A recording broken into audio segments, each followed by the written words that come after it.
Tonight, the staggering new projections. COVID-19 deaths in America could skyrocket to 3,000 people a day by June 1st, nearly double the number dying right now, a draft government report reveals, as more states begin reopening while in other places stay-at-home tensions erupt. And tonight, 3 people charged with the murder of a security guard in what police say was an argument over not wearing a mask. Also, the new protections inside dozens of malls now back in business, and the airlines requiring passengers wear masks starting today. What if you refuse? And after deadly outbreaks at sea, the cruise line already planning to set sail again. The new limits on how much beef and pork you can buy at major supermarket chains as concerns grow over the food supply. The new reporting on COVID-19 and children, the rare mystery condition. Her heart was barely pumping, it was barely functioning. What parents need to know. Can antibody tests really tell if you have immunity, and how reliable are they? The FDA's new crackdown. The longest lockdown in Europe beginning to lift. Richard Engel in Italy. This is NBC Nightly News with Lester Holt. Good evening, everyone. A stunning and brutal reality check tonight. Some of the worst fears of public health experts now outlined in projections provided to the government and reported today that show the number of daily coronavirus deaths in the U.S. could nearly double to 3,000 a day. With overall COVID deaths in this country pushing towards 70,000, the new analysis could undercut some of the optimism fueling returns to business as usual across the country. Our reporting tonight begins with Peter Alexander. With more states starting to ease restrictions and reopen their economies, a sobering new projection inside a draft government report from the Trump administration, warning of the possible consequences. Predicting by June 1st, the daily death toll from the coronavirus could nearly double to 3,000, and the number of cases could jump to 200,000 a day. The New York Times obtained the internal document, which cited projections from a Johns Hopkins University model. Former FDA Commissioner Scott Gottlieb says there could be an alarming new reality in some states that are reopening now, despite not seeing a decrease in cases. As you start to reopen the economy, as people start to interact more, they stop the social distancing, that slow burn of infection could ignite at any point. It comes as President Trump is revising his projection for the number of lives lost.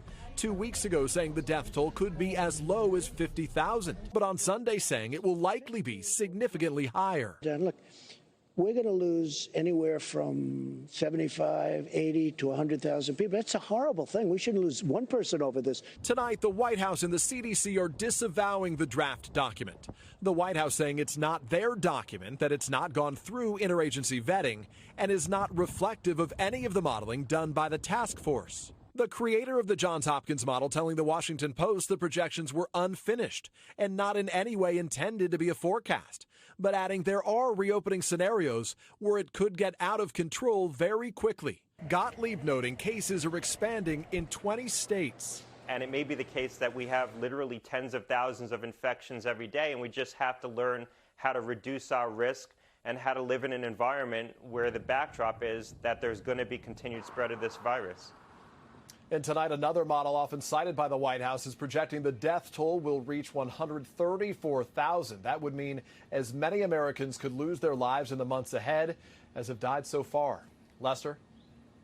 All right, Peter, thank you. Even with those troubling new projections, more states are letting businesses reopen despite the risks, while others are taking a more cautious approach, sparking new protests. We get all the latest from NBC's Miguel Almaguer. Tonight in California, where stay-at-home orders remain in effect, business as usual has never looked so shocking. From restaurants near Los Angeles to cities outside Sacramento, open defiance from local leaders and businesses flouting mandates now 7 weeks old. We can't stop working. We can't stop living. With a chorus of protests growing louder across the country, tempers are flaring at capitals. Let us go back to work. City centers and on street corners. In New York, a police officer punched a bystander after attempting to enforce social distancing orders. In Michigan, 3 people now charged with killing a security guard who was shot after a dispute with a customer over a face mask. Police are also looking for this man who wiped his nose on a clerk's shirt when asked why he wasn't wearing a face covering. USA! In Arizona, where emergency orders were extended, at least 2 county sheriffs say they won't enforce the measures. We don't want to create criminals out of innocent people. But in Chicago, a different message from the mayor after several parties over the weekend. Don't make us treat you like a criminal. But if you act like a criminal and you violate the law and you refuse to do what is necessary to save lives in the city in the middle of a pandemic, we will take you to jail. Period. Amid warmer weather and growing angst about staying home, today 6 more states partially reopened. In Florida, some shops and restaurants can open with reduced capacity. While Miami remains shut down, beaches in Clearwater are open with people spread out. In states where the lockdown lingers, it could take months to reopen some businesses, and that is driving the protests and defiance we're seeing across the nation. We have to respect this process for what it is. It is a killer. But in Philadelphia, Vita Walker wants demonstrators to remember her husband, James, the Philadelphia police officer who lost his life after getting sick on the job. Even if the whole world opens back up tomorrow, do not just go outside and back to life as normal. Tonight, the fight to reopen and to save lives. Miguel Almaguer, NBC News, Los Angeles. I'm Blaine Alexander. As states and now stores start to reopen, things are looking very different. At malls, masks, blocked off areas, and arrows taped to the ground are now the norm, trying to strike that balance between the safety of Americans and the health of the economy. And for some, lining up to get inside, it's working. We're probably going to get viewed as not doing what we should by getting out, but we're going to do it anyway. But open malls do not mean open stores. At these 2 shopping centers near Atlanta, only a handful of stores were open. Made us realize that things still not normal. Many of the big chains still shuttered, but Macy's, America's largest department store chain, opened 68 locations today. Most fitting rooms will be closed. Any clothing that is tried on or returned will be held for 24 hours before going back on the shelf. No more services that require close contact, like makeup trials, fittings, and alterations. There will be increased ventilation in all stores and plexiglass barriers at checkout counters. Best Buy will also reopen more than 200 stores this month, but shopping will be by appointment only. Costco is resuming normal hours and requiring that all shoppers cover their faces. Whole Foods will be requesting the same and handing out disposable masks. And more Starbucks locations are brewing again, but for now, it's drive-through and takeout only. Experts say some of the smaller stores may feel pressure to reopen faster because they don't have the online presence or financial cushion of bigger chains. But for all stores, bills are due. Well, when the mall is shut down, it's easier for those retailers to ask for relief. But when they can be open and the mall has changed protocols so they can be, it's tough to make that ask that you're not quite ready to pay the rent. And tonight, J.Crew is the first big-name brand to declare bankruptcy. The clothing chain could lose up to $900 million this year. Lester? All right, Blaine Alexander tonight, thank you. And with the virus forcing some big meat processing plants to shut down, the ripple effect is growing, with major grocery chains now limiting how much meat shoppers can buy. We get more on that story now from Gabe Gutierrez. With more and more empty shelves, Kroger now says it will limit ground beef and poultry purchases in some of its stores, and Costco is restricting fresh beef, pork, and poultry items to 3 per customer. I was able to score on one and can't wait to get it on the barbecue. The CDC says about 5,000 meat and poultry plant workers have contracted coronavirus in 115 plants across 19 states. Social distancing and other measures are now slowing down plants nationwide. What you see with this is less supplies and higher prices. And whether we're talking beef, pork, chicken, lamb, whatever your favorite is, really, we are already seeing really skyrocketing prices. After being closed for 2 weeks, this meat processing plant in South Dakota, where hundreds of workers got sick, partially reopened today. It's installed new physical barriers on the production floor and is taking the temperatures of its workers. A closed Tyson plant in Indiana is also set to restart production this week. But a federal strike force is now in Amarillo, Texas, after a surge in COVID-19 cases at local plants there. They will bring resources, and most importantly, they will bring strategies that they've been using in other beef packing plants. President Trump has invoked the Defense Production Act to order meat plants to stay open, deeming them essential. You know, you have plants with no problem at all. Then you have some where it was a hot spot. Those people are tending to get better very quickly. But some workers say they're scared to go back to work. It's kind of hard to have social distance and you work side by side. I don't know what they could do to really ease the tension. Experts say there is no mass food shortage here in the U.S., but they warn panic buying could lead to spot shortages across the country. Lester? All right, Gabe Gutierrez, thanks. Now to the big changes coming to travel. Airlines now requiring passengers to wear face masks during their entire flight, and a major cruise company already talking about launching new voyages. Here's Tom Costello. With the nation's airlines fighting for their survival, new rules to keep both crew members and passengers safe. As of today, passengers on JetBlue, Delta, and United must join crew members in wearing masks from the moment they check in. By next Monday, Frontier, American, Alaska, and Southwest will also require masks. Some airlines will provide them to those who don't have them. If passengers refuse, they could be denied boarding. Faith Leonard, newly married on Zoom, was today flying from New York to Georgia. So I have 3 door around. Some are blue, some are completely empty, and most people wearing masks. Every airline now deep cleaning their planes, enforcing social distancing, and limiting the number of passengers, leaving middle seats open. Southwest CEO Gary Kelly. We're doing everything we can to make it as safe as humanly possible. Today, airline stocks slid further after billionaire investor Warren Buffett said he's now sold his airline holdings. The future is much less clear to me about how the business will turn out. At Tampa International Airport, passenger volume down a staggering 97%. The airport now encouraging face masks, more cleaning, more hand sanitizer, plastic shields at ticket counters, and floor markings to keep everyone separate. I would say somewhere between 2 to 4 years before we get back to pre-COVID levels. That's what our forecasters are telling us, and that's what we're planning on. Meanwhile, Carnival Cruise Line, also in dire straits, now says it hopes to sail on August 1st, despite CDC concerns that cruise ships exacerbate the virus's spread. And Uber asking drivers and passengers to wear masks. Back here at the nation's deserted airports, the numbers are alarming. On Sunday, just 170,000 people flew nationwide. A year ago, on the same day, 2.5 million people flew. Lester? Tom Costello, thanks. In 60 seconds, a new alert about coronavirus and kids. Mysterious new symptoms being reported, what every parent should hear. Back now with a rare mystery condition linked to COVID-19 in kids. Dr. John Torres reports now on what every parent needs to know. Juliet Daly had been a healthy 12-year-old until severe stomach pain sent her to the hospital. I felt like things were breaking apart really quickly and that everything was terrible.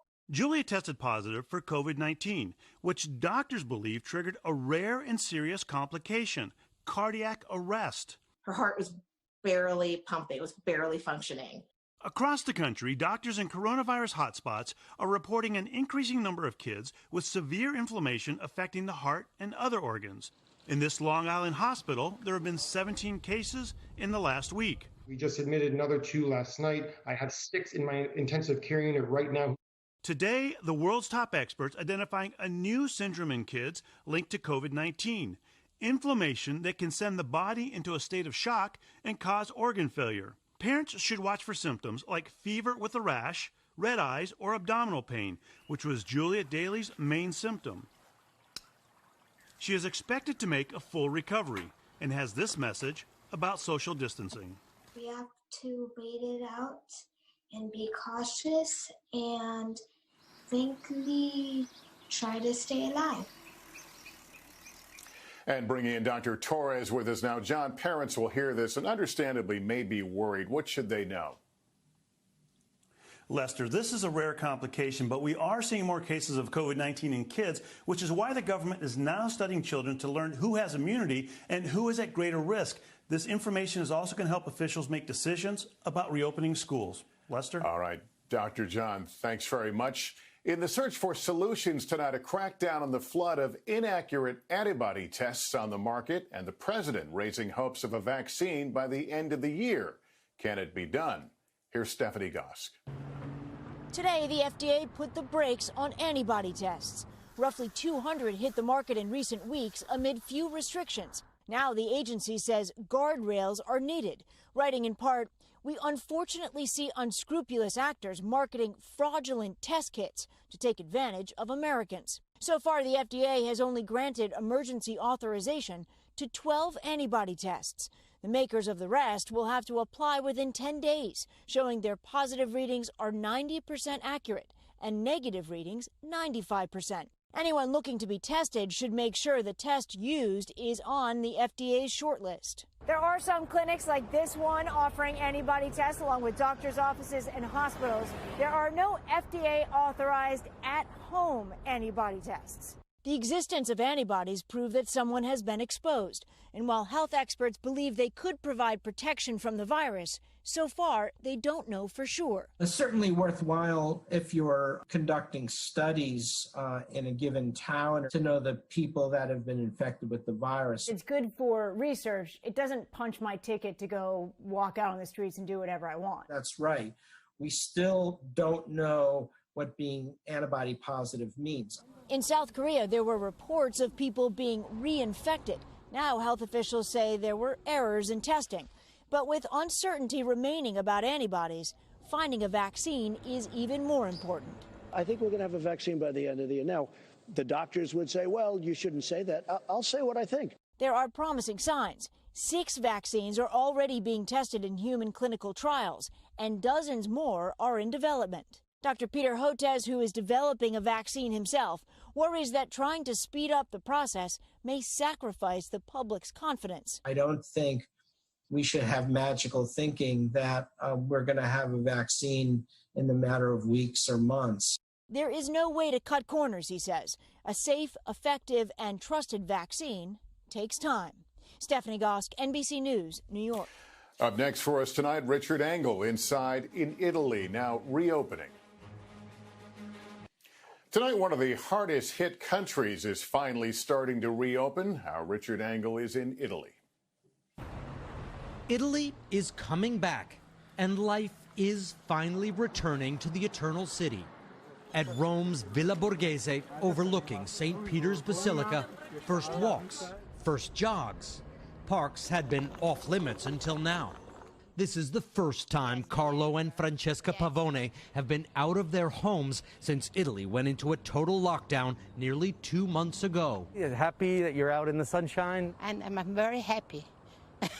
It's stupendous. Look at the sun that's shining, he said. Italy was hard hit by COVID, with around 1,000 deaths a day. Now deaths are down up to 75% on some days. But Italy is opening cautiously. Restaurants are open just for takeaway. Real estate agents and eyeglasses shops open too. The deputy health minister told me businesses were chosen that don't draw crowds as a test for the rest. And I believe that we will restart entirely over the next month. But Italians are still hurting. This 100-year-old family-owned bakery made everything here for today, but barely sold anything. People are still scared to come out, Sergio told me. It's not the dolce vita yet in Italy, but today, life here got a little sweeter. Officials here told me today's partial reopenings put 4.5 million people back to work. And that's Nightly News. I'm Lester Holt. Please take care of yourself and each other. Hey, NBC News viewers, thanks for checking out our YouTube channel. Subscribe by clicking on that button down here and click on any of the videos over here to watch the latest interviews, show highlights, and digital exclusives. Thanks for watching.